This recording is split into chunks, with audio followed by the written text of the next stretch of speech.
وبركاته.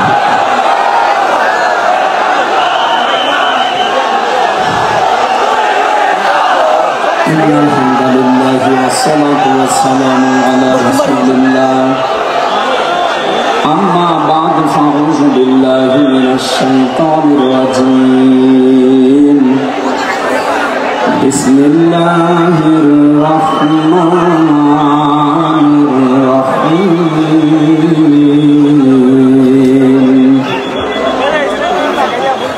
يا أيها الذين آمنوا ادخلوا في السلم كافة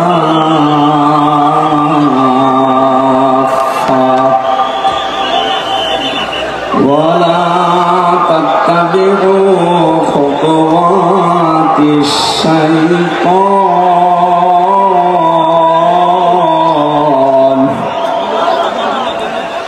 إنه لكم عدو مبين.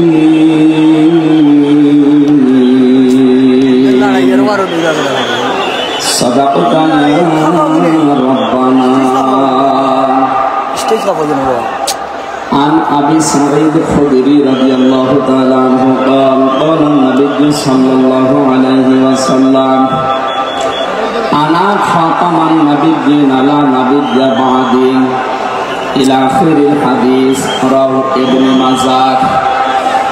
وقال تعالى في شان رسوله وما زادهم إلا إيمانا وتسليما. اللهم صل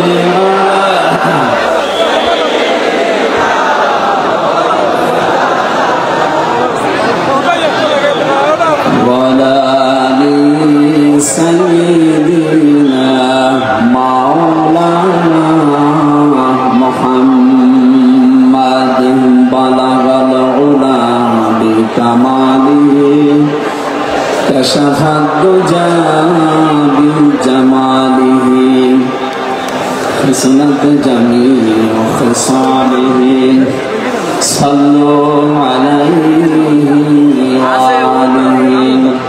আলহামদুলিল্লাহ। আঞ্জুমানে খেদমতে কোরআন সিলেট 3 দিন ব্যাপী ঐতিহাসিক তাফসীরুল কোরআন মাহফিল এমসি কলেজ ময়দানে সমাপনী রজনীর স্বনামধন্য সভাপতি এ মাহফিলে তাফসীর পেশ করবেন আন্তর্জাতিক খ্যাতিসম্পন্ন মুফাসসিরে কোরআন হাজার হাজার আলেমের উস্তাদ শায়েখ সৈয়দ কামাল উদ্দিন জাফরি আতালাল্লাহু উমরাহু ওয়া বারাকাল্লাহু ফি হায়াতি। সকলে বলেন আমিন। এখানে তাফসীর পেশ করবেন মুফাসসিরে কোরআন আল্লামা ইসহাক আল মাদানী।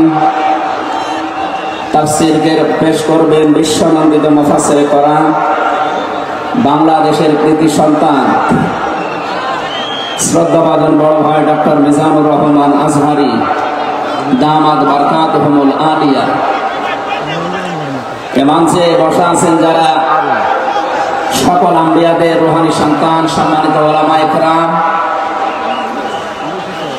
সামনে বসা মুসলমান ভাইরা, পর্দার আড়ালের সম্মানিতা মা এবং বোনেরা, প্রশাসনের ভাইরা, গোয়েন্দা বিভাগের দায়িত্বে যারা আছেন, বিশেষ করে এই মাহফিলের বরেণ্য সদস্য যারা, স্বেচ্ছাসেবক বিন্দু,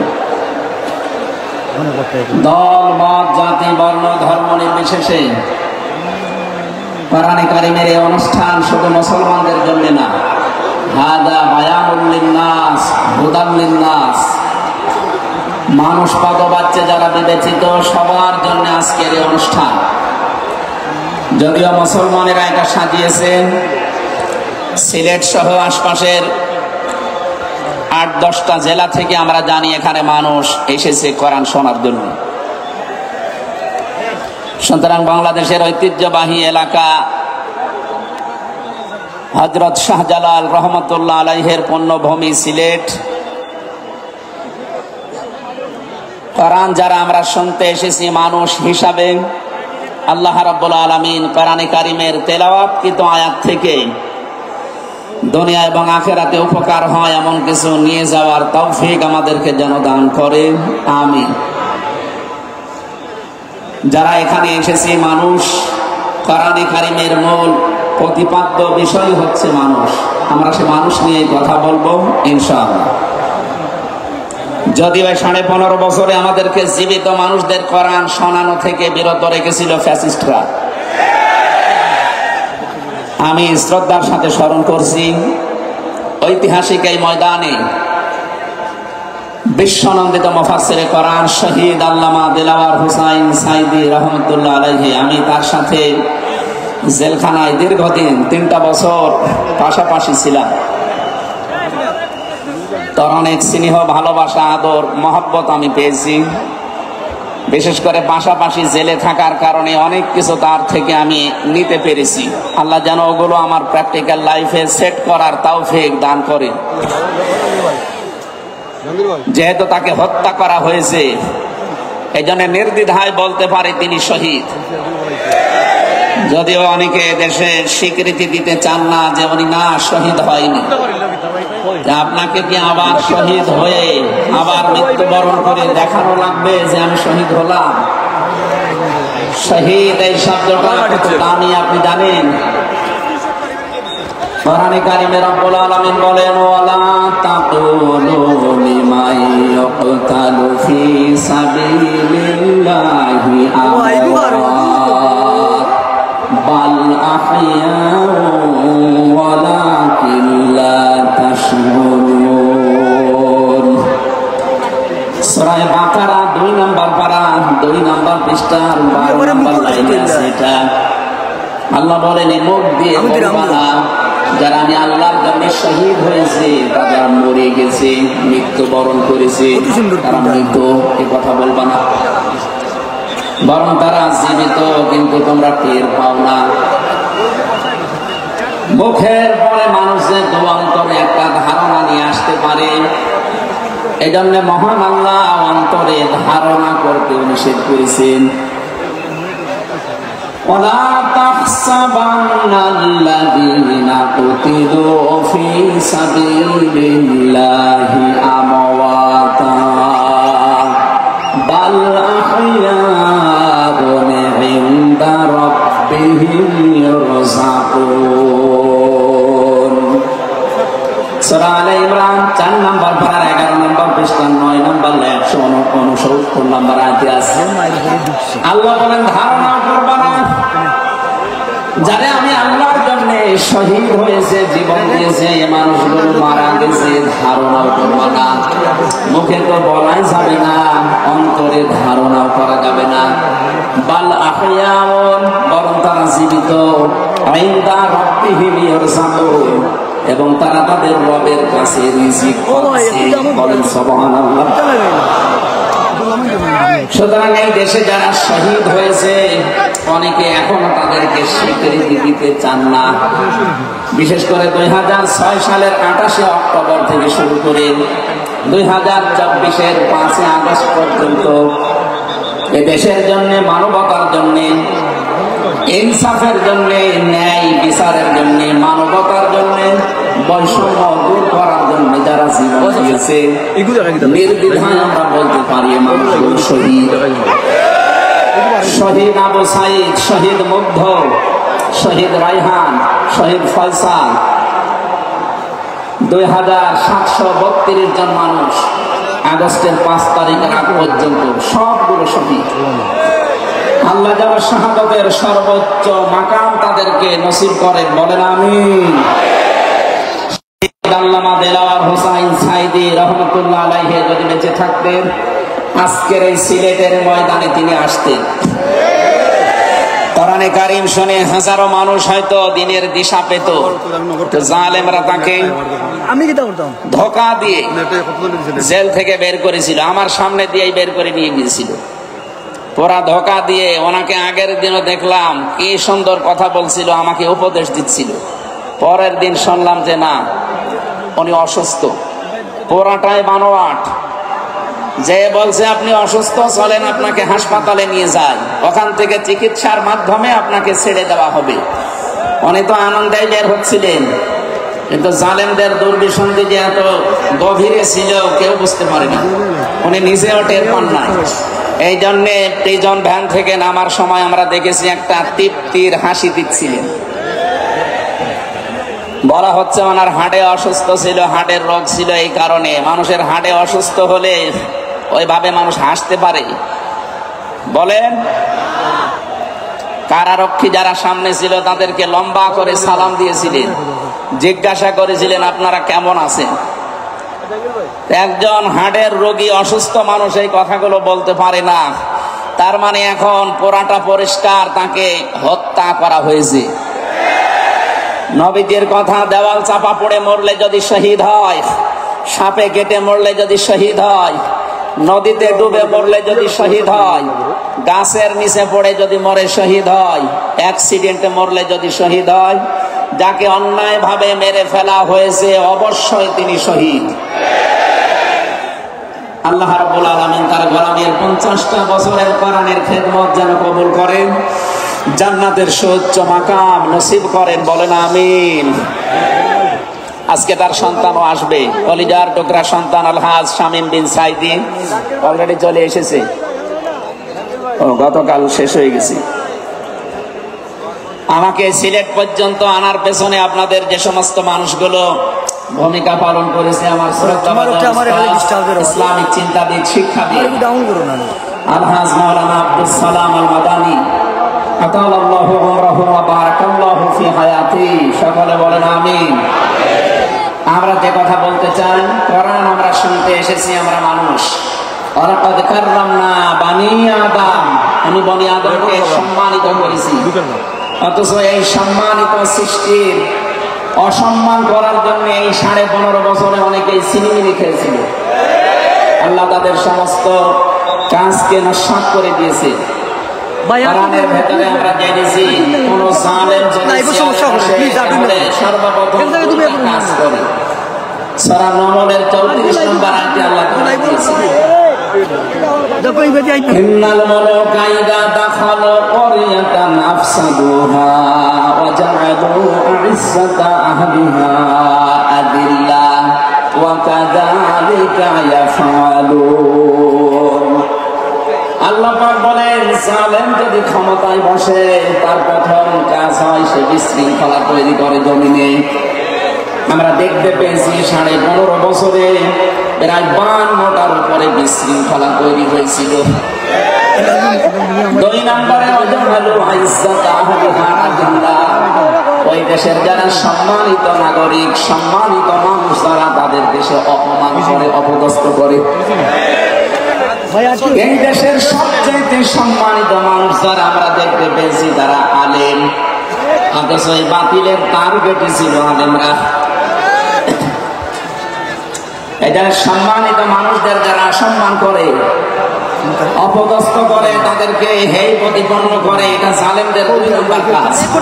তার মানে কোরআনের আয়াত অনুযায়ী প্রতীয়মান হয় যারা ছিল এরা জালেম। জবান খুলে বলেন এরা কি? স্পষ্ট ভাষায় বলছি, যারা জালেম এরা আল্লাহর মামলার আসামি। কথাটা খুব হালকা মনে হচ্ছে। সূরা শূরা 25 নম্বর পারা 6 নম্বর পৃষ্ঠা 13 নম্বর লাইনের 42 নম্বর আয়াতে আছে, ইন্নামাস সাবিলু আলাল্লাযীনা ইয়াযলিমুনান নাস। আল্লাহ পাক বলেন, অবশ্যই আমি নিজে মামলা দায়ের করব তাদের বিরুদ্ধে যারা মানুষ হয়ে মানুষের উপরে জুলুম করে। আল্লাহ ইয়াযলিমুনাল মুসলিমুনা দেননি, ইয়াযলিমুনান নাস দিয়েছেন।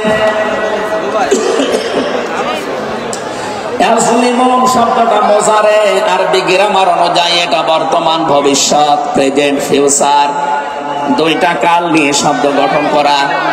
তার মানে এখন যারা পৃথিবীতে মানুষ হয়ে মানুষের উপরে জুলুম করছে, ভবিষ্যতেও যারা করবে, তাদের কিছু পরিণতির কথা আমরা কোরআনে জেনেছি। রব্বুল আলামিন জানিয়েছেন সূরা নমলের 52 নম্বর আয়াতে, ফাতিলকা বুয়ুতুহুম খাবিয়াতান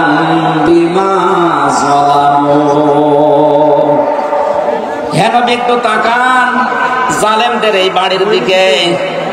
এই সেই ঘরগুলো জুলুম করার কারণে ঘর আমি আজ পরিত্যক্ত বানিয়ে দিয়েছি, জনশূন্য করে দিয়েছি, উজাড় গৃহ বানিয়ে দিয়েছি। সিলেটবাসী আয়াতটা যে কত বাস্তব, যদি এটা লূত নবী আলাইহিস সালামের উম্মতদেরকে ইশারা দিয়ে আল্লাহ নাযিল করেছিলেন। তা আমার আয়াতটা পড়ার পর ব্যাখ্যা বিশ্লেষণ দেখার পরে মনে হচ্ছে 2024 সালের 5 আগস্টের বিকাল বেলা আল্লাহ আবার নাযিল করেছেন। আল্লাহ যেন তার কুদরতি আঙ্গুল দিয়ে দেখাচ্ছেন এই সেই ঘরগুলো খাবিয়াতান আমি জনশূন্য করে দিয়েছি, পরিত্যক্ত বানিয়ে দিয়েছি, বিমা যালামু জালেমদের জুলুমের কারণে। এর বাস্তব প্রমাণ আমি কুষ্টিয়ায় হানিফ সাহেবের বাড়িটা দেখতে পেয়েছি। বিকাল 5টা বাজতে বাজতে মানুষ বাড়ি না ইট পর্যন্ত রাখে নাই, পায়খানার প্যান পর্যন্ত খুলে নিয়ে চলে গেছে। এতটুকু আল্লাহ শেষ করেননি, এর পরের শব্দ আমাদের জন্য। আল্লাহ তাআলা জানিয়েছেন বিমা যালামু জালেমদের জুলুমের কারণে ওই জায়গা পর্যন্ত আল্লাহ অভিশপ্ত বানিয়ে দেয়। বাংলাদেশের 630টা থানা কম বেশি প্রায় জায়গায় আমার যাওয়া হয়ে গেছে। আমি দেখতে পেয়েছি জালেমদের কোন চিহ্ন অন্তত এদেশে আর নেই।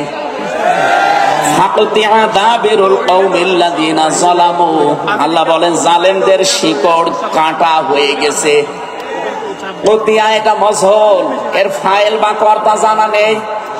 আল্লাহ বলেন জালেমদের শিকড় কাটা হয়ে গেছে, কে কে গেছে জানা নেই। সারা দেশে জালেমদের বাড়ি ঘরগুলোর দিকে এখন একটু তাকান।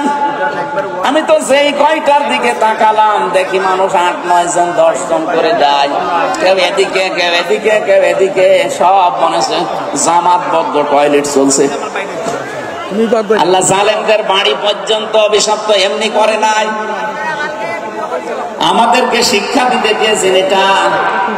এদের এত বড় শিকড় যদি সকলে আমি উপড়িয়ে ফেলতে পারি, ইন্না ফি যালিকা লাআয়াতান লিকাওমিন ইয়ালামুন। এখানে লামে তাকিদ আছে, এখানে কত আলেম বসে আছে, শব্দ শুরু করেছেন আল্লাহ ইন্না দিয়ে, মাঝখানে লামে তাকিদ দিয়েছেন।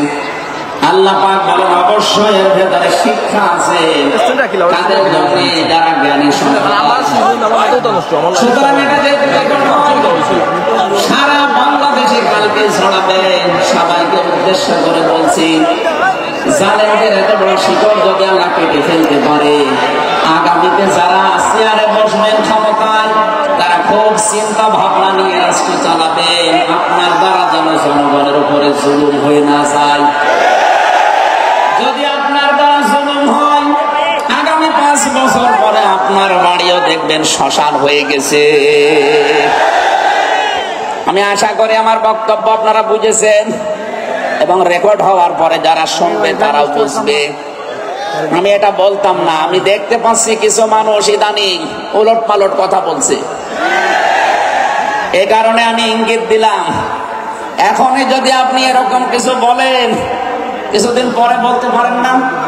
গতকালকে এক নেতা এটা জানিয়েছে যে 15 বছর তো কোরআনের অনুষ্ঠানে অনুমতি লাগতো, আমরা যদি আসতে পারি অনুমতি দেব না। আপনি এ কথা বলবেন আমরা জানি, তো কিছুদিন পরে বলতে পারলেন না, আগেই বলে দিলেন, মানুষ তো সব জেনে ফেলবে। এই জন্য আমার মনে হয় আপনি ভুল করে ফেলেছেন। আপনি আস্তাগফিরুল্লাহ বা তওবা করে নেবেন, থুক্কু এরকম কিছু দিয়ে অন্তত ফিরে আসবেন যে না, এটা এখন আমি বলবো না, কিছুদিন পরে বলবো। মানুষকে আল্লাহ সম্মান দিয়েছেন, সেই মানুষের উপরে যারা জুলুম করে তারা আল্লাহর কেসের আসামি। পুলিশের কাছে বাধা দেন, পুলিশ বাদী মামলা হবে। আর যারা মানুষ হয়ে মানুষের উপরে জুলুম করে তারা আল্লাহবাদী মামলার আসামি। আল্লাহ কিন্তু ইয়াজলিমুন আল মুসলিমুনা দেননি, যে মুসলমানদের উপরে যারা জুলুম করে ইয়াজলিমুন আন নাস দিয়েছেন। বলেন তো হিন্দু কি মানুষ না? আরো আজকে বলেন, এই যে বাইরের দেশের যে সমস্ত আন্তর্জাতিক রিপোর্ট গুলো আছে, ভয়েস অফ আমেরিকা এবং মাইক্রোসফট, সব খ্রিস্টানরা ইহুদিরা এরা চালায়। এরা রেকর্ড দেখছে সারা বিশ্বের 257টা দেশের ভেতরে সবচাইতে নিরাপদে সাম্প্রদায়িক সম্প্রীতি নিয়ে বাস করছে বাংলাদেশের মানুষ। অথচ এই 54 বছর মিথ্যাচার করে বিশ্বের বড়দের কাছে আমাদেরকে অনেকেই কালার করার চেষ্টা করেছে। তারা এতদিন মানুষকে শুনিয়েছে বাংলাদেশে সংখ্যালঘু নির্যাতন হয়, এটা তাহা মিথ্যা কথা। যারা এটা ছড়িয়েছেন সারা বিশ্ব তাদেরকে এখন ধিক্কার দিচ্ছে, ঘৃণা জানাচ্ছে। তারা বলছে এই বাংলাদেশ নিয়ে যারা মিথ্যাচার করছে ওদের জন্মটাই মিথ্যার উপরে। আপনি মাইক্রোসফট দেখেন, তারা রিপোর্ট দিয়েছে সারা বিশ্বের সবচাইতে বেশি মিথ্যা তথ্য ছড়ানো হয় ভারতে। আমি নাম নিতে চাইছিলাম না, বেরিয়ে গেছে। ওদের নাম আমার নিতে মনে পড়ে না, ঘৃণা করি ওদের উগ্রপন্থী কিছু মানুষকে। হিন্দু ভাইরা আমাদের শত্রু না, কিছু উগ্র আছে যারা সঙ্গী, এই নামটা মুসলমানদেরকে দিয়েছে, অথচ সবচাইতে বড় সঙ্গী এই উগ্র হিন্দুরা। এদের কারণে আজ হিন্দু সমাজের পতন হয়ে যাচ্ছে। পরিষ্কার কথা শোনেন বাংলার মানুষেরা, একটা মুসলমানকে যদি আঘাত করেন একটা গুনাহ হবে, কোন অমুসলিমের গায়ে হিন্দুর গায়ে যদি আঘাত করেন ডবল গুনাহ হবে। একটা জুলুমের গুনাহ আর একটা আমানতের খেয়ানত করার গুনাহ। তারা আমাদের কাছে আমানত না, কথা বলেন না কেন? অথচ 15.5 বছর আমরা আমানতের অনেক খেয়ানত করে ফেলেছি। আগামীতে এই খেয়ানত হবে না ইনশাআল্লাহ। বিশ্ব ইসলামী আন্দোলনের সর্বজন শ্রদ্ধাভাজন নেতৃত্বে যিনি আছেন, আপনাদের সিলেট বিভাগের কৃতি সন্তান, উনি অলরেডি জানিয়ে দিয়েছেন এদেশে যদি ইসলাম আসে সবচাইতে বেশি নিরাপদে থাকবে অমুসলিমরা।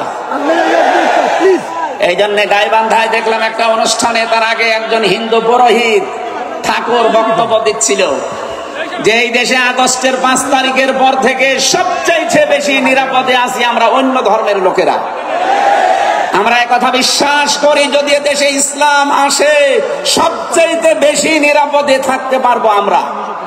এই জন্য তারাও মনে প্রাণে ইসলাম এদেশে কায়েম হোক এটা চাচ্ছে, বলেন আলহামদুলিল্লাহ। এই জন্য হিন্দুরা আমাদের শত্রু না। আল্লাহ বলেন যারা মানুষ হয়ে মানুষের উপরে জুলুম করে, অত্যাচার করে, এরা আমি আল্লাহর মামলার আসামি। যারা বিশ্বজিৎকে হত্যা করেছেন তিনি আমার সাথে জেলখানায় 3 বছর ছিল, সে ফাঁসির মামলার আসামি। এখন 30 বছর পরে জেল খাটা লাগবে, যাবজ্জীবন জেল হয়ে গেছে। শাওন ছেলেটার নাম, বাড়ি খুলনা, আমাকে মাঝে মাঝে এই তালিকা করার জন্য আসতো, আমাদের রাইটার ছিল। এসে আমার কাছে কান্নাকাটি করে বলতে হামজা ভাই জীবনে যা ভুল করেছি। এই বিশ্বজিৎ ছেলেটা বারবার আমাকে বলছিল যে কিসের জামাত ইসলাম, কিসের শিবির, ভাই আমি তো মুসলমানই না। আমরা যদি বিশ্বাস না হয় তাহলে কাপড় চোপড় খুলি, তারপরও আমরা তারে মানি নাই। কোপের পরে কপ দিয়ে জায়গায় শেষ করে দিয়েছি। এখন এই যে আমার মা বাবা আমার পরিচয় দেয় না, এমনকি আমার যাদের কথা মতো কাজ করেছিলাম তারা আমার কোনো খোঁজ খবর নেয় না। 30টা বছর এখন আমার জীবন থেকে নষ্ট হয়ে যাচ্ছে। উনি আমাকে জানিয়েছিলেন, এই জন্য আমি বললাম। উনি বলেছে আপনি বাইরে যদি যেতে পারেন জনগণকে সতর্ক করবেন, কেউ যেন কারো উস্কানিতে পা দিয়ে অন্তত জীবনটা নষ্ট করে ফেলে না ফেলে। এই জন্য এই মেসেজটা পৌঁছালাম। অনেকে উস্কানি কিন্তু দিচ্ছে। আগস্টের 5 তারিখের পর থেকে উস্কানি আরম্ভ হয়েছে বাংলাদেশকে বিশৃঙ্খল করার জন্য বিভিন্ন কায়দায়। একটাও হালে পানি নেই। এখন আবার অন্য একটা নতুন ফর্মুলা আরম্ভ করেছে, এটাও হালে পানি নেবে না ইনশাআল্লাহ। সুতরাং যারা পালিয়ে গেছে তাদের উস্কানিতে পা দিয়ে যদি এই দেশে কেউ বিশৃঙ্খল পরিবেশ তৈরি করতে চান, একটা গোপালগঞ্জের দিকে আপনি মাঝে মাঝে তাকাবেন। পেছনে কিভাবে লাল করে দিয়েছে প্রশাসন দেখেননি? ওই সময় সন্তান গোপালগঞ্জ থেকে ঢাকায় আসলে, বসে আসলে 300 টাকা, দাঁড়িয়ে আসলে 1000 টাকা। কি অবস্থা করেছিল, এটা দেখেও আপনার শিক্ষা হয় না।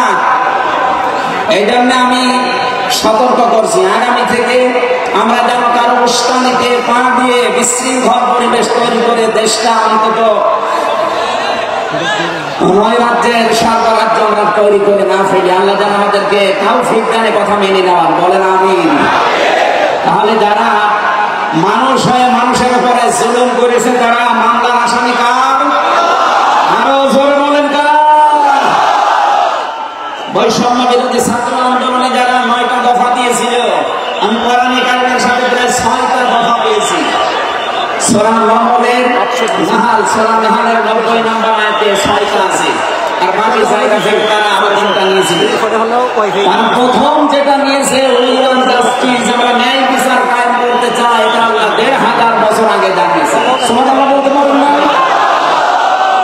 আমরাও তো চাই দেশে ন্যায় বিচার কায়েম হোক, কথা বলেন ঠিক কিনা?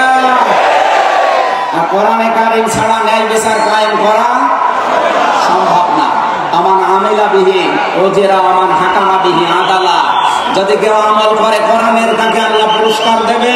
কেউ যদি এই কোরআনের ন্যায় কোরআনে কারিম কায়েম করতে পারে, তাহলে সে ন্যায় বিচার কায়েম করতে পারবে। সুতরাং এদেশে যারা শহীদ হয়ে গেলেন জীবন দিয়ে, তাদের যে উদ্দেশ্য, এই উদ্দেশ্য যেন সামনে সফল হয়, আমরা সবাই সেই চেষ্টায় থাকবো ইনশাআল্লাহ। সতর্ক করছে কারণে 1628 জন মানুষ দায়িত্বে ছিলেন বাংলাদেশে, ডাইরেক্ট ইনডাইরেক্ট মিলে। এরা আমরা যতদূর দেখতে পেয়েছি, আমার জেল জীবনের 3টা বছর ফাঁসির কন্ডেম সেলের ভেতরে আমি দেখেছি বাস্তবতা। এই 1628 জন কম বেশি এরা জুলুমের সাথে জড়িত। কেউ সরাসরি জালেম, কেউ জালেমের দোষর। কথা বলেন, জালেমরা টার্গেট কার? আরো জোরে। এজন্য আপনারা আল্লাহর মামলার আসামি। বাদী যত বড় হয়, মামলা তত কঠিন হয়। আমাদের মামলা, আলেমদের মামলার বাদী সহশীল সরকার, এই জন্য আলেমদের কোনো জামিন নেই। আমার মামলা 30 বারের উপরে উঠেছে, সিএমএম কোর্ট, জজ কোর্ট, হাইকোর্ট মিলে। জামিন হবে না, কারণ আমার নামের আগে আলেম আছে। আমার নামের আগে যদি লয়দের বিবাহ থাকতো, আমি 3 বছর না 3 দিনও আমার জেলে থাকা লাগতো। আমাকে ধরার পরে তারা অফার দিয়েছিল, যা যা বলতে বলি এইগুলো শুধু বলবেন, তারাই ছেড়ে না। এত মিথ্যা কথা বলা আমার দ্বারা সম্ভব না। তাহলে এই ন্যায় বিচার কায়েম হচ্ছে দেশে, এই কথা তারা মানুষকে শোনাতো। পুরা ট্রায়াল চলেছে 15.5 বছরে, পুরা অবিচার আর পান্না। এই জন্য যারা আল্লাহর মামলার আসামি, ভাবতে পারেন বিষয়টা কত বড় বিষয়। আল্লাহ নিজে মামলার বাদী, নিজে বিচারপতি, নিজে রায় দেবেন। এখানে জালেমদের এগুলো শেষ, ওগুলো শেষ। মানুষ হিসাবে আমরা মানুষকে সামনে সম্মান দিয়ে চলবো ইনশাআল্লাহ। দরুদ আর সালাম পড়ছি আমাদের নবী, মানবতার মহান শিক্ষক মুহাম্মদুর রাসূলুল্লাহ সাল্লাল্লাহু আলাইহি ওয়াসাল্লামের প্রতি। বিশ্ব নবীকে আল্লাহ পড়া কোরআন শরীফে, এই যে কোরআনের যে আয়াত পড়লাম আমরা, সূরা বাকারার 208 নম্বর আয়াত আমরা তেলাওয়াত করেছি। এই কোরআনে কারীম পড়তে হলে প্রতিটি অক্ষর, 29টা অক্ষর আমরা আছে জানি আরবি, প্রতিটি অক্ষর দিয়ে নবীজিকে আল্লাহ ডাক দিয়েছেন একটা সুন্দর এবং উত্তম নাম দিয়ে। বিশ্ব নবীকে আল্লাহ আলিফ দিয়ে জানিয়েছেন আহমদ, তিনি প্রশংসিত। বা দিয়ে আল্লাহ জানিয়েছেন আমার নবী বাশীর, তিনি সুসংবাদদাতা। তা দিয়ে আল্লাহ জানিয়েছেন আমার নবী মুত্তাকি, তিনি পরহেজগার। সা দিয়ে আল্লাহ পাক জানিয়েছেন আমার নবী মুদ্দাসসির, তিনি কম্বলওয়ালা। জিম দিয়ে আল্লাহ জানিয়েছেন আমার নবী জামিল, সুন্দর। হা দিয়ে আল্লাহ জানিয়েছেন আমার নবী হামিম, অন্তরঙ্গ বন্ধু। খ দিয়ে আল্লাহ জানিয়েছেন আমার নবী খাতামান নাবিয়্যিন, শেষ নবী। এভাবে বলতে বলতে সর্বশেষ অক্ষরে যে দেখবেন ইয়া, আল্লাহ জানিয়েছেন ইয়াসিন। বলেন আল্লাহু আকবার। তাফসীরে কাবীর আল্লামা ফখরুদ্দীন রাজি রাহমাতুল্লাহ আলাইহি এই সিন শব্দের তিনি 5টা ব্যাখ্যা দিয়েছেন। তিনি লিখেছেন সিন মানে সাইয়্যিদুল আলামিন, সিন মানে সাইয়্যিদুল বাশার, সিন মানে সাইয়্যিদুল কাউনাইন, সিন মানে সাইয়্যিদুল আম্বিয়া, সিন মানে সাইয়্যিদুল মুরসালিন। এক একটা শব্দের ভেতরে হাজার হাজার কথা তিনি দিয়েছেন। আমি একটা বলছি, সিন মানে সাইয়্যিদুল আলামিন। শুধু আলম না, আলামিন বহু বছর। এই পৃথিবীতে 257টা রাষ্ট্র আছে। যত জগৎ আল্লাহ বানিয়েছেন, আপনি যে জগতে বাস করেন না কেন, মুহাম্মদ রাসূলুল্লাহকে আপনাকে নেতা মানা লাগবে, আদর্শ মানা লাগবে। কারণ আল্লাহর ঘোষণা দেওয়া নেতা একজন। আল্লাহ পৃথিবীর অন্য কাউকে হে নেতা এ শব্দ বলেননি। শুধু আমাদের নবী, আপনার নবী মুহাম্মদ রাসূলুল্লাহকে জানিয়েছেন ইয়াসিন, হে নেতা। আয়াতের তাফসিরে আমি আরেকটা আয়াত পেয়েছি সূরা হুদ 12 নম্বর পারা 12 নম্বর পৃষ্ঠার প্রথম নম্বর লাইনের 98 নম্বর আয়াত। এটা তাফসিরে ফি জিলালিল কোরআনে পাবেন। আমি সামারাইজ করে বলছি, যদিও ফেরাউন সম্পর্কে এটা নাযিল হয়েছে, সাইয়্যিদ কুতুব রাহমাতুল্লাহ আলাইহি তাফসীর করতে গিয়ে তিনি লিখেছেন, সেই নেতা জাহান্নামে যাবে কিয়ামতে। ওই দলের নেতার যত অনুসারী আছে, যত মানুষ তাকে অনুসরণ করত, সব অনুসারীরা তার সাথে জাহান্নামে যাবে। এটা বাংলাদেশের সাথে খুব দরকার, এই জন্য আমি সতর্ক করলাম। আপনার বিবেকের কাছে প্রশ্ন করে এটা নেতা নির্বাচন করবেন, এটা দুনিয়ার বিষয় হলে আমি বলতাম না, এটা আখিরাতের সাথে রিলেটেড। যার নেতা ঠিক নেই, ওই নেতা যদি জাহান্নামে যায়, ইয়াকদুমু কওমাহু ইয়াওমাল কিয়ামাতি ফাআওরাদাহুমুন নার ওয়া বিইসাল বিরদুল মাওরুদ। জোরে বলেন আল্লাহু আকবার। সিলেটবাসী, সারা বাংলাদেশ এখন আমার সামনে, এটা দেখতে পাচ্ছেন না, সারা বাংলাদেশে ছড়াইয়া যাচ্ছে। যাদের নেতা ঠিক নেই, আদর্শ ঠিক নেই, এক্ষুনি আপনি তওবা করে ঠিক করবেন।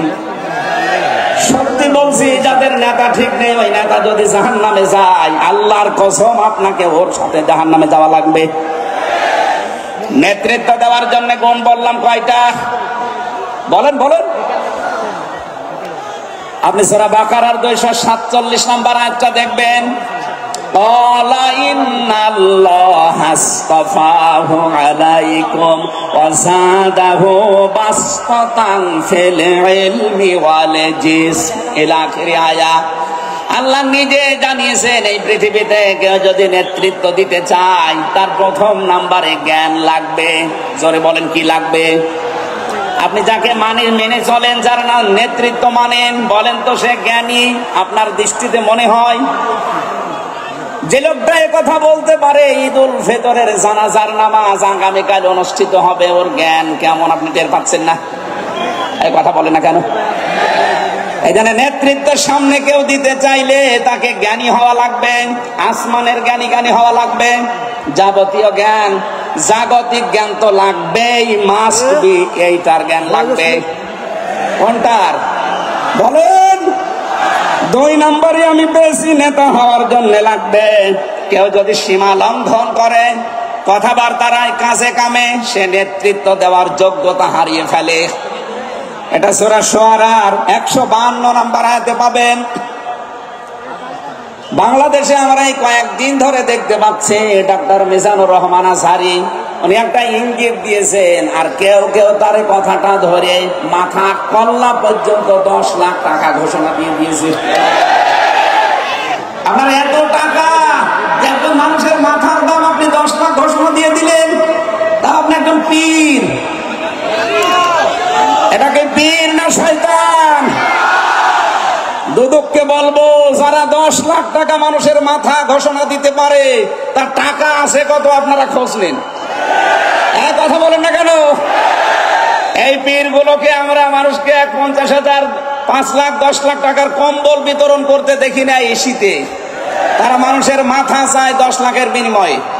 কি হয়েছে? সে একটা অসংলগ্ন কথা বলেছে, এই কারণে। আপনি 2 ঘন্টা কথা বলেন তো, আমি আপনার 50টা ভুল ধরবো। আমরা 1.5 ঘন্টা 2 ঘন্টা কথা বলে একটা স্লিপার টান হলে সেইটা নিয়ে এই যে কেরামান কাতিবিন, উনি একটা কি বলতেছে বলে ফেলেছে। আরে ভাই আমাদের বয়সই কত? আমার বয়স এখন 33, মিজান ভাই আমার 5 বছরের বড় মাত্র। সব মিলে নাই তার 38-40 বছর হবে। এখনো তো নবুয়তের বয়সে আমরা পাইনি। কথা বলে না কেন? নবীকে আল্লাহ 40 বছরের আগে নবুয়ত দেয়নি। আমরা তো সে বয়সে এখন মানে পার হতে পারিনি। দু একটা কথা এদিকে ওদিকে হলে আপনারা মাথা 10 লাখ টাকা, মাথা কি এত ফ্রি বলেন? কেউ কেউ অলরেডি আবার বলেছে এরা ধর্ম ব্যবসায়ী। এই কথা যেই লোকটা জানিয়েছে মিজানুর রহমান আজহারের নাম নিয়ে যে এটা ধর্ম ব্যবসায়ী, আপনার ঈমান চলে গেছে। কারণ মিজানুর রহমান আজহারের নামের আগে একজন আলেম লেখা আছে, আল উলামা ওয়ারাসাতুল আম্বিয়া, আলেমরা নবীর ওয়ারিস। এই কথা বলেন না কেন? অনেক বড় দায়িত্ব তার মাথার উপরে। নবীজি জানিয়েছেন আনা খাবাল খাতামান নাবিয়্যিন আলা নাবিয়্যা বাদি, আমি শেষ নবী, আমার পরে কোনো নবী নেই। এই কথার ভেতরে একটা ইঙ্গিত আছে, নবী শেষ, তারপরে নবী নেই। অথচ আদম নবী থেকে শুরু করে হযরত ঈসা নবী পর্যন্ত আমরা দেখেছি এক নবী শেষ হওয়ার পরে আর এক নবীর উপরে এই দায়িত্ব এসে পড়তো। উম্মতের দায়িত্ব ভার নবীরা নিত, কিন্তু এখন তো নবী নেই। যেহেতু ওনার ঘোষণা আমার পরে আর কোন নবী নেই, আমি শেষ নবী, এই হিসাবে নবীজি জানিয়েছেন আল উলামা ওয়ারাসাতুল আম্বিয়া, আমি থাকবো না কিন্তু আলেম থাকবে, এরাই আমার ওয়ারিস, এরাই আমার স্থলাভিষিক্ত। নবীর উপরে কথা বললে যেমন আমল আখলাক আল্লাহ নষ্ট করে দেয়, আলেমদের বিরুদ্ধে, আলেমদের উপরে কারো যদি কথা যায় তার পেছনের আল্লাহ সব নষ্ট করে দেবে। অহুম লা ইয়াশউরুন, কখন যে নষ্ট হয়ে যাবে আপনি টেরও পাবেন না। এই জন্য সীমা লঙ্ঘন করা যাবে না, কথা এবং আচরণে আপনারা সাবধান থাকবেন। যারা এই সীমা লঙ্ঘন গুলো করছেন, কাদের ইঙ্গিতে করছেন আমরা কিন্তু জানি। মাঝে মাঝে দাদারা এসে আপনাদের কান পড়া দিয়ে যায়, আর আপনারা তখন উল্টা পাল্টা কথা বলতে থাকেন। কেউ না জানলে দেশের আলেমরা কিন্তু আগেই টের পায়, কারণ এরা তাহাজ্জুদের নামাজের সেজদায় আমার আল্লাহর সাথে কথা বলে। আর কথা বলেন না কেন?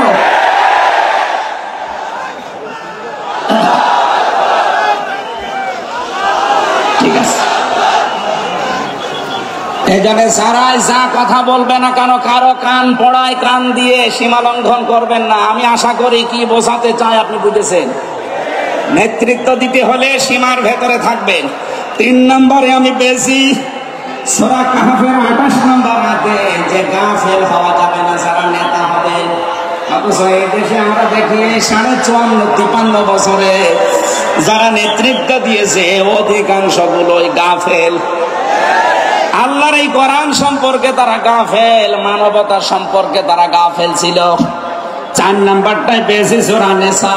এইটা আমার মনে হয় না বলাই ভালো, না এটা বললে সমস্যা আছে।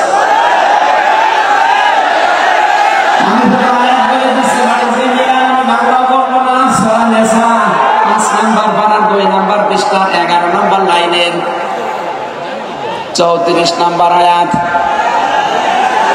আল্লাহ রাব্বুল আলামিন, বাংলা বলবো, আর রিজালু কাওয়ামুনা আলান নিসা, নেতা হবে পুরুষ, মহিলা নেতা হতে পারবে না।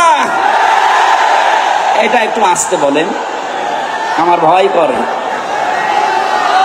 এই জন্য আমরা সামনে যারা নেতা হবে তারা যেন পুরুষ হয়। কথা বলেন ঠিক কিনা? নবীজি জানিয়েছেন লা ইউফলিহা কওমুন, ওই জাতি কখনো সফল হতে পারে না যে জাতির নেতৃত্বে কোনো মহিলা বসে আছে। আমার এই হাদিসটা 100% বিশ্বাস হয়, আপনাদের 99% এই হাদিস 100% বিশ্বাস করেন কারা? দেখি লিল্লাহি তাকবীর। আর দেখেন তো হাত তোলেনি কে? আলহামদুলিল্লাহ। ঠিক আছে, বসেন বসেন বসেন, তাফসীর মাহফিলে বসেন।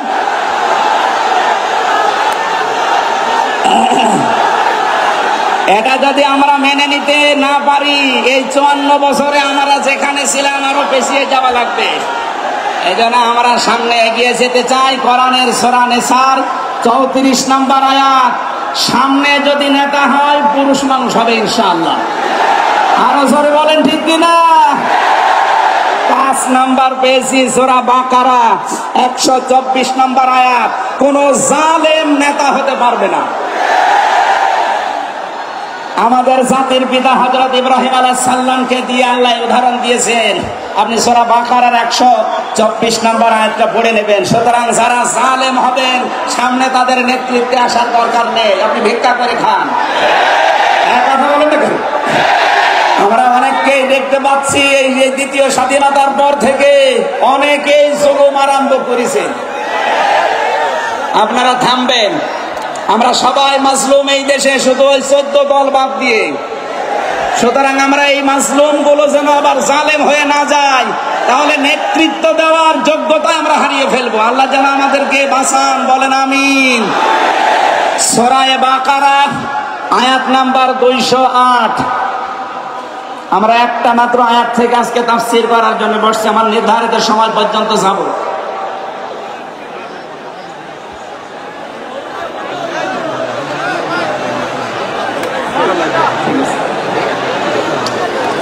জবান খুলে দিয়ে আগে পড়ে না, আউযু বিল্লাহি মিনাশ শাইতানির রাজিম, বিসমিল্লাহির রহমানির রহিম, ইয়া আইয়ুহাল্লাযীনা আমানু দুখুলু ফিস সিলমি কাফা। এ পর্যন্ত থাক। যেহেতু ডক্টর মিজানুর রহমান আজহারি আর 20-25 মিনিট পরে চলে আসবে, এই জন্য আমরা এ পর্যন্ত থাক। 3 ভাগের 1 ভাগ আমরা পড়লাম। সূরা বাকারা আল্লাহ তাআলা ডাক দিয়েছেন ইমানদারকে। কাকে বলেন তো? আমরা ইমানদার না বেঈমান? ঈমান আনার আগে একটা কাজ করা লাগে। আল্লাহর ঘোষণা, ফামাই ইয়াকফুর বিত্তাগুত ওয়া ইউমিন বিল্লাহ। কেউ যদি ঈমান আনতে চায় তার প্রথম কাজ হবে সে যেন তাগুত ছেড়ে দেয়। এদিকে কি মানুষের চাপে,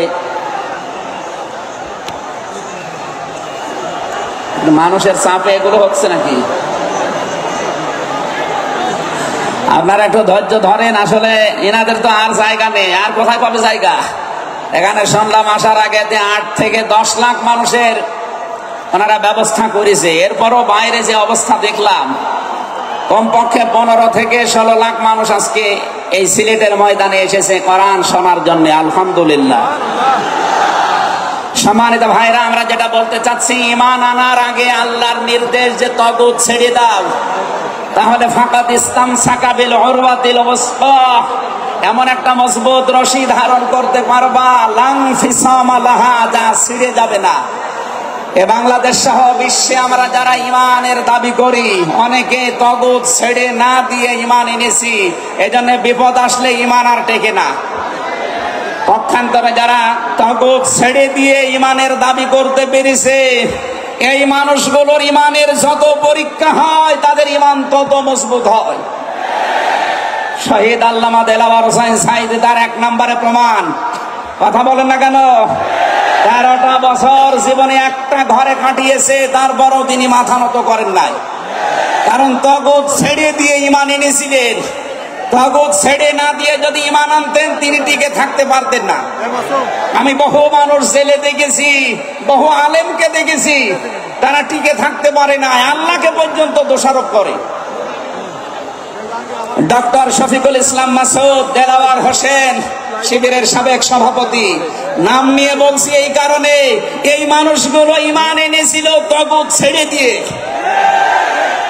দেলাওয়ার ভাইকে তার গরম করে লজ্জাস্থানে ঢুকিয়েছে, পুরুষাঙ্গ নষ্ট করে দিয়েছে।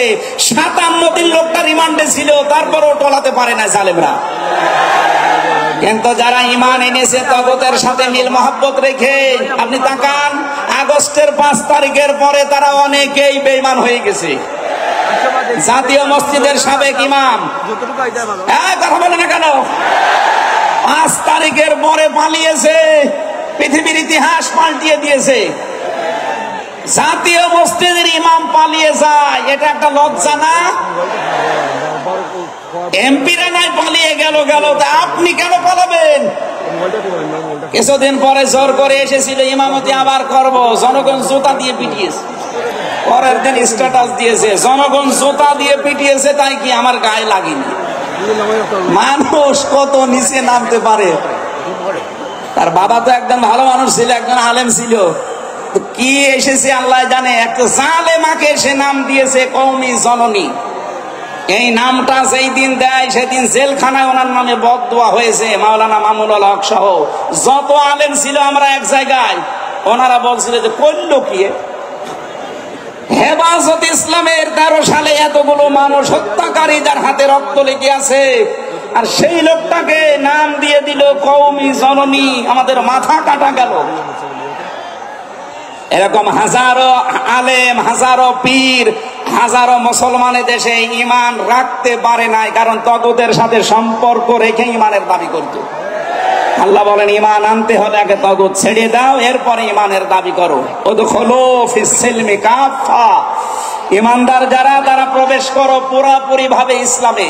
এখানে সিলমন বা সালমন, সিনের উপরে জবর দিলে হয় সালমন মানে শান্তি, সিনের নিচে জের দিলে হয় সিলমন মানে ইসলাম।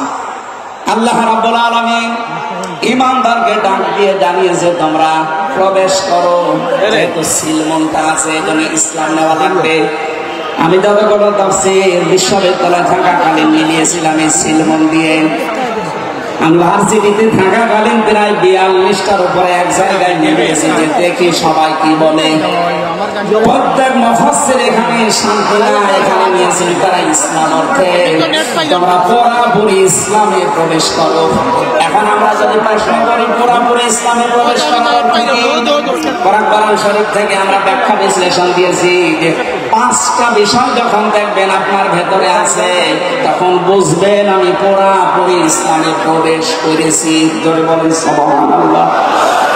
আমি তাফসীর থেকে যে নোটগুলো নিয়ে এসেছি তার 1 নম্বরে আপনি যখন দেখবেন যে আপনি আত্মসমর্পণ করে ফেলেছেন, 2 নম্বরে আপনার ভেতরে ইখলাস তৈরি হয়েছে, 3 নম্বরে আপনার বিশুদ্ধ আকীদা তৈরি হয়ে গেছে, 4 নম্বরে আপনার চরিত্র উন্নত হয়েছে, 5 নম্বরে আপনার লেনদেনের স্বচ্ছতা এসেছে। এই 5টা কাজ যখন আপনি দেখবেন তখন মনে করবেন যে আমি ইসলামে পরিপূর্ণ প্রবেশ করেছি। এখন বলেন তো আপনার কি 5টা কাজ পরিপূর্ণ হচ্ছে? আত্মসমর্পণ 1 নম্বরে আপনাকে করা লাগবে আমার আল্লাহর সামনে। কার সামনে? এটা দেখিয়েছেন আমাদের জাতির পিতা হযরত ইব্রাহিম। আসলিম ক্বালা আসলামতু লিরাব্বিল আলামিন। সূরা বাকারা 1 নম্বর পারা 19 নম্বর পৃষ্ঠা 7 নম্বর লাইনের 131 নম্বর আয়াতে আছে। এটা ইবনে কাসিরে পাবেন। আল্লাহ পাক বলেন আত্মসমর্পণ করো। উনি গাছের মাথায় বসে কাটছিলেন, ডাক দিয়ে বলে মাবুদ এখানে বসে আত্মসমর্পণ করবো কি করে? আল্লাহ পাক বলে আত্মসমর্পণ এখানে খাতনা করে আত্মসমর্পণ করো।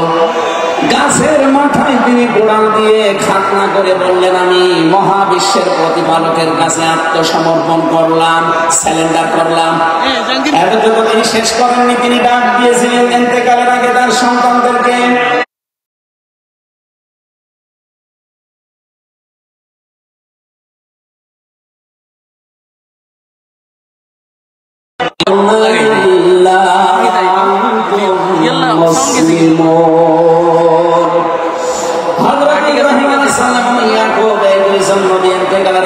সন্তানকে যা ডাক দেন, হে আমার কলিজার সন্তানেরা, ইন্নাল্লাহ আস্তাফা, অবশ্যই আল্লাহ তোমাদের জন্য মনোনীত করেছেন লাকুমুদ্দিন, একটা দিনকে, ফালা তামুতুন্না ইল্লা ওয়া আনতুম মুসলিমুন, মৃত্যুবরণ করবা না যতক্ষণ মুসলমান হতে না। এবার আসেন তো ইব্রাহিম আমাদের জাতির পিতা, হযরত ইয়াকুব আলাইহিস সালাম তাদের সন্তানদেরকে ইন্তেকালের আগে নসিহত করলেন যে তোমাদের জন্য আল্লাহ একটা দিন মনোনীত করেছেন। কি মনোনীত করেছেন? দিন কি? রাতের পরে যেটা আসবে ওই দিন। বলেন কবরে গুরুত্বপূর্ণ যে প্রশ্নগুলো তার ভেতরে এটা একটা। দিন কি এটা যদি আপনি ক্লিয়ার হতে না পারেন, কবরে যে প্রশ্নের জবাব দিতে পারবেন না। এখানে বিষয়টা নিয়ে বিস্তারিত আমাদের জানা শোনা দরকার। দিন বলতে আল্লাহ নিজে আবার ব্যাখ্যা দিয়েছেন। দিন কি জানো? ইব্রাহিম নবী যেটা, ইয়াকুব নবী যেটা তার সন্তানদেরকে বারবার ওসিয়ত করেছিলেন ইন্তেকালের আগে, আল্লাহ তোমাদের জন্য একটা দিনকে মনোনীত করেছেন। সেই দিন হচ্ছে ইসলাম। জোরে বলেন সুবহানাল্লাহ। ইন্নাদ-দীনা ইনদাল্লাহিল ইসলাম। অবশ্যই আমি আল্লাহর কাছে মনোনীত একটাই দিন আছে, তার নাম, আরো জোরে বলেন। এখন পৃথিবীতে প্রায় 4,500-এর উপরে ধর্ম আছে, দিন আছে। 4,500 ধর্মের কোন দিনের উপরে, ধর্মের উপরে আমার আল্লাহ রাজি নেই, খুশি নেই, তিনি পছন্দ করেন না। একটাই মাত্র দিনকে তিনি মনোনীত করেছেন, পছন্দ করেন, তার নাম ইসলাম। وَمَن يَبْتَغِ غَيْرَ الْإِسْلَامِ دِينًا فَلَن يُقْبَلَ مِنْهُ وَهُوَ فِي الْآخِرَةِ مِنَ الْخَاسِرِينَ। সূরা আলে ইমরান 3 নম্বর পারা 20 নম্বর পৃষ্ঠা 4 নম্বর লাইনের 85 নম্বর আয়াতে আছে, এই পৃথিবীতে কেউ যদি ইসলাম বাদ দিয়ে অন্য কোন নিয়ম নীতি, অন্য কোন দিন অনুসরণ করে, ফালাই ইউকবাল মিন, জীবনে ওর কোনো কিছু আল্লাহর দরবারে কবুল হচ্ছে না, হবে না। ইউকবাল এটা মজারে বর্তমান, ভবিষ্যৎ, প্রেজেন্ট, ফিউচার। এর আগে লান এসেছে, মজারের আগে লান আসলে আরবিতে বাংলা অর্থ দাঁড়ায় জীবনেও হবে না, পশ্চিমকালও সম্ভব না। আল্লাহ যদি গ্যারান্টি দিয়ে বলে ইসলাম বাদে অন্য কোন নিয়ম নীতি দিয়ে, অন্য কোন ধর্ম পালন করলে আমি আল্লাহ রাজি হব না, কেউ রাজি করাতে পারবে? এতটুকু আল্লাহ শেষ করেননি, পরেরটা আরো কঠিন। وهو في الآخرة من الخاسرين আল্লাহ পাক বলেন ওই লোকটা সবচেয়ে বড় ক্ষতিগ্রস্ত হবে আখিরাতে। বলেন নাউজুবিল্লাহ। সিলেটবাসী আমাদের জীবন এদিকে ওদিকে করে হয়তো কেটে যাবে, কিন্তু মরণের পর আমরা যদি ক্ষতিগ্রস্ত হয়ে যাই, এই আসল জীবনে যদি আমাদের নষ্ট হয়ে যায়, তাহলে আমরা এই ভুল পথে থেকে আমাদের জীবনটা নষ্ট করব কোন কারণে? যত নিয়ম নীতি আছে আজকে থেকে সব মাইনাস করবেন, সব বাদ দিয়ে দেবেন। ইসলাম বাদ দিয়ে কোন নিয়ম নীতি দিয়ে আল্লাহকে রাজি করানো যাবে? তাহলে ইসলাম বাদ দিয়ে বিয়ে শাদী হবে? বলেন বলেন। ইসলাম বাদ দিয়ে পরিবার নীতি হবে? ইসলাম বাদ দিয়ে রাজনীতি হবে? এটা হতে পারে? হ্যাঁ, কিছু মানুষ এখন কথাই আরম্ভ করেছে যে উঠলে আপনি রাজনীতির কথা বলেন। আরে ভাই, রাজনীতি যদি কোরআনে না থাকতো আমি ওই আয়াতটাই পড়তাম না।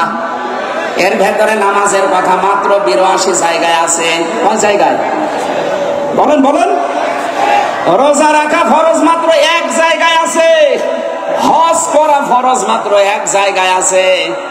আর রাজনীতি কোরআন দিয়ে করা লাগবে এটা 903 জায়গায় আছে। সুবহানাল্লাহ বলতে পারেন না? কোরআন শরীফ আমি যতটুকু পড়েছি আমার এতটুকু আয়ত্ত হয়েছে। নামাজের চাইতে, হজের চাইতে, যাকাতের চাইতে সব চাইতে বেশি আলোচনা দিয়েছেন আল্লাহ রাজনৈতিক বিষয়ে। সেইটা যদি আমি বলতে না পারি যে আমি কি রামায়ণ থেকে, গীতা থেকে আপনাদের আলোচনা শোনাবো? এখানে সাফ কথা, দিন ইসলাম, ইসলাম বাদ দিয়ে অন্য কোন নিয়ম নীতি মানা যাবে না। আমি সেদিন যশোরে এক কলেজের অধ্যাপককে, বিসিএস ক্যাডার উনি, ওনাকে বলেছিলাম আপনাকে জোর করি না স্যার, আপনি শুধু আমার ধর্মীয় গ্রন্থ এই কোরআনে কারিম একটু বুঝে বুঝে পড়েন। 3 মাস সময় দিলাম আপনাকে। 3 মাস পরে, যেহেতু জ্ঞানী মানুষ, 3 মাসের পরে দেখি মুসলমান হয়ে গেছে। এখানে অন্য ধর্মের যারা আছেন রেকর্ড হচ্ছে, আপনাদেরকে আমরা জোর করব না, আমাদের ধর্মে জোর নেই। লা ইকরাহা ফিদ্দীন, আমাদের ধর্মে জোর আছে, জবরদস্তি নেই, জোর নেই। এই জন্যই তো 850 বছর এই এলাকা মুসলমানরা শাসন করেছে, একটাও মন্দির ভাঙে নাই। অথচ আমরা আমাদের প্রতিবেশী রাষ্ট্রে দেখতে পাচ্ছি এরা অনেকগুলো মসজিদ অলরেডি ভেঙে দিয়েছে, ধোয়া ধোয়া তুলে। ওরা বলছে 500 বছর আগে এখানে নাকি মন্দির ছিল। বিশ্বের মানুষেরা দেখি মাটির নিচে তেল পায়, গ্যাস পায়, আরে শয়তানরা শুধু মাটির নিচে মন্দির পায়। আপনাদের পূর্বপুরুষেরা আল্লাহর ঘর ভাঙতে এসে কাসফিম মাকুল হয়ে গেছে। আমরা দেখতে পাচ্ছি আগামীতে আল্লাহর ঘর মসজিদ গুলো ভেঙে দেওয়ার কারণে আল্লাহ নিজে কিন্তু প্রতিশোধ নেবে। কাসফিম মাকুল আপনাদেরও বানিয়ে দেবে ইনশাআল্লাহ। এখানে প্রতিবেশী হিসাবে সতর্ক করলাম, যদি ভালো লাগে মেনে নিন, ভালো না লাগলে নিজের পায়ে নিজে কোড়াল লাগান। আমার কথার অর্থ বোঝেননি? সুতরাং পৃথিবীতে দিন ইসলাম বাদ দিয়ে কোন ধর্ম সব মানুষের বানানো তৈরি করা, অন্য ধর্মের মানুষদেরকে আমরা চ্যালেঞ্জ করছি, আহ্বান জানাচ্ছি, আমাদের এইটা পড়েন, লা ইকরাহা ফিদ্দীন লা রাইবা ফীহি যালিকাল কিতাবু লা রাইবা ফীহি। কোনো সন্দেহ নেই, সন্দেহের অবকাশ পর্যন্ত নেই। এখানে আসেন, যদি মনটা আপনার ভালো থাকে, টনি বেলারের শালিকা লরেন বুককে যেভাবে হেদায়েত দিয়েছে আপনাকেও দিতে পারবে ইনশাআল্লাহ। সেই আহ্বান রেখে এখন যেহেতু 4টা অর্থ ছিল, আপনি যে ইসলামে প্রবেশ করেছেন তার দ্বিতীয় অর্থ আপনি দেখবেন যে আপনার ভেতরে ইখলাস আছে কিনা। আপনি কি লোক দেখানো কাজ করেন না আল্লাহর জন্য করেন, এইটা দেখবেন। 3 নাম্বার আপনার আকীদা শুদ্ধ আছে কিনা। আজ এই দেশে তহমত দেওয়া হয় যে এদের আকীদা ঠিক নেই। আপনার আকীদা কত ভালো আমি নিচে নামলাম না। 4 নাম্বারে উন্নত চরিত্রের অধিকারী হওয়া লাগবে, আর এটা নিতে হবে মুহাম্মদ রাসূলুল্লাহর কাছ থেকে। 5 নাম্বার আমাদের লেনদেন স্বচ্ছ হওয়া লাগবে। আপনারা তাফসীর শুনতে এসেছেন, আমরা বিস্তারিত আর বলতে পারলাম না আজকে, কারণ আমার সময় শেষ হয়ে গেছে। আগামীতে কিছুক্ষণ পরে যেহেতু ডক্টর মিজানুর রহমান আসানি ভাই আসবে, ওনার কাছে আমরা আরো গুরুত্বপূর্ণ কথা শুনবো ইনশাআল্লাহ। আজকের কথাগুলো আল্লাহ আমাদের জীবনে প্র্যাকটিক্যাল লাইফে আমল করার তৌফিক দিন, আমিন। বারাকাল্লাহু লানা ওয়া লাকুম ফিল কোরআনিল আযীম। আসসালামু আলাইকুম ওয়া রাহমাতুল্লাহ।